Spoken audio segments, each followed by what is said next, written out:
Hi folks, Pete here from Ashton's Cars. You join me today looking at a BMW 1 Series. This is a 116 diesel model of the 1 Series that was produced from I think 2012 up to 2019. Had a couple of facelifts along the way, but this is the original incarnation of that. It's a 2013 model, 116D. It's about 115 horsepower, £35 a year to tax, and it does about 60 miles per gallon. So it's one of the most economical BMWs out there. It's also one of the cheapest BMWs to buy, but still reassuringly got that BMW feel and drive about it, so it's very, very pleasant behind the wheel. I love a red car, and obviously this one is bright red. It's a beautiful day today with a bit of a mini heat wave here, so I think it looks quite splendid. It's got alloy wheels on it, it's a sport spec, and it's done 143,000 miles, but it's in remarkable condition considering. As we come around the side of it, I do think this is quite a good looking car. Long bonnet, short tail, does look quite purposeful really. You wouldn't think it only had a little 4-cylinder diesel engine under the bonnet, but even with that engine it's got different driver modes. It's got sport mode, it's got an eco plus mode and a comfort mode, and you can select the sort of driving that suits you, and in sport mode it actually does feel quite sporty. These cars surprisingly have worn very, very well, I think. I mean, you wouldn't think this was an 11-year-old car. I say surprisingly, it is the cheapest car in the BMW range, but even with 143,000 miles on it, there's no real obvious wear on this car.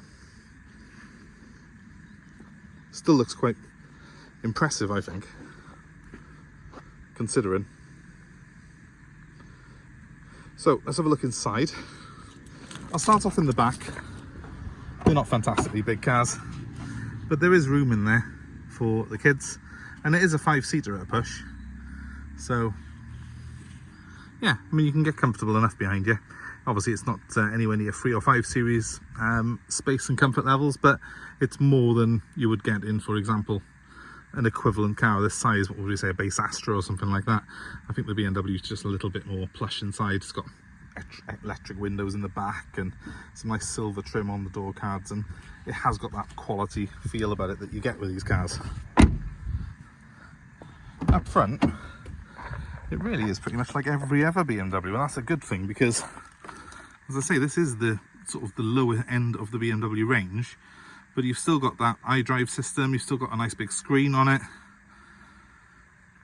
You would not think this car's done 143,000 miles. Honestly, those seats, they've got a little bit of bobbling to the cloth on them, but other than that, they're remarkable. There's no actual wear in the bolsters at all.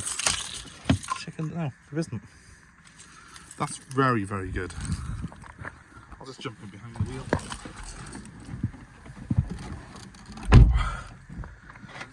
The aircon's ice cold on it. It's a keyless design, so when I jump in here, you probably just hear it unlock itself. You've got this nice silver trim everywhere, which breaks the car up. It does have a more luxurious, special feel about it. And I do like the fact I've got that nice long bonnet stretching out in front of me. There is something about the shape of the 1 Series. I think it's just a very, very good looking car. Mileage, 143,742 miles. The wheels not really got any wear in it. The seats haven't really got any wear in it.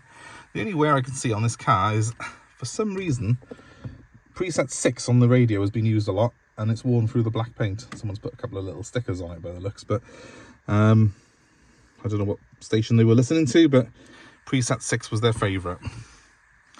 You know what, apart from that, really, there isn't any adverse wear at all. There's a tiny bit more wear on those buttons there. You always find this on these BMs. That's where I can change my driver mode. So I've got Eco Pro, Comfort and Sport mode, and it livens up your throttle response, your steering. Just makes the car feel that much more responsive when you want it to.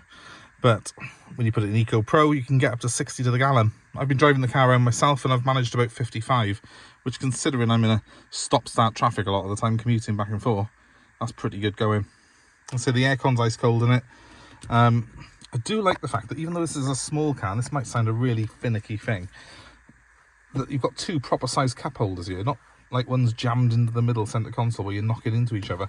It's quite nice, that. I guess it's probably a little bit wider than your average medium-sized hatchback, and that's the reason. Tax is only £35 a year in this car, as I've already said, and you know, that's a massive plus point on it. And quite frankly, I can't think of a cheaper BMW to run than one of these 1 Series, to be honest with you. They are, in my opinion, you know, the best in terms of running costs that you will find. If I start her up,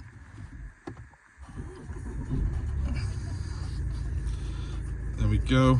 That will fire up into life, and what we'll concentrate on here quickly is this section here. Oh, that aircon. I need that today. I quite like the fact on these basic 1 Series that you have only got a very basic display here for the temperatures set up. You've got hot and cold, that's the direction, and that's your fan. It's so simple to use. I like that a lot. Service history is all up on this screen as well, which I'll put some photos up on the listing. You've got your Bluetooth telephone on here as well, so you can, there we are, just come up now. You can go through various modes, receive calls, dial numbers and stuff like that on there. That's very handy. DAB stereo, massive plus point, and just loads of space. I've been driving a 1 Series the last few weeks, and I'm amazed how many pockets there are in the door bins and stuff like that. They're very well thought out, these cars are, and I never really appreciated the 1 Series, I don't think, enough. I've always been spoilt with 3 and 5 Series models, but actually, you know what, you don't really lose out on a much by having one of these 116s, and the fuel consumption's just incredible.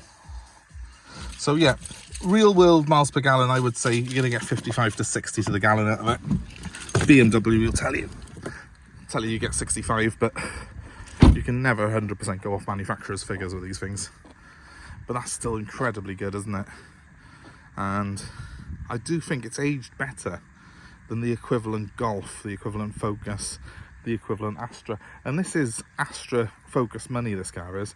So that's what you're looking at. Do you want to have an old Ford, or would you rather have a BMW? Because they made this model right the way up to 2019, it still does look very modern in my opinion. The model that replaced it was front wheel drive, this one's rear wheel drive, and I prefer the drive on this. I do like a rear wheel drive car. So yeah, it's one of the last proper 1 Series, if that makes sense. I don't really think front wheel drive BMWs are a thing for me. So if you're looking for something as an entry level BMW, here it is, 143,000 miles, but we'll give it a service and a fresh MOT before it goes anywhere, so it'll be peace of mind for you if you're buying this car. My number's 07932 873 646, and our 1 Series here is available for nationwide delivery, and we also take part exchange, so let us know what you've got and we'll be happy to work at a deal that suits you. That number one more time is 07932 873 646, and of course please give us a like, a share and subscribe to our channel for more car buying advice, more little mini reviews like this of cars that we've got in stock, and you'll also be kept abreast with stuff we've got for sale. So hit the notifications when you subscribe to us, and you'll be kept up to date when we get new arrivals in. Thanks for watching, guys. I hope it's been of interest, and we'll see you again soon.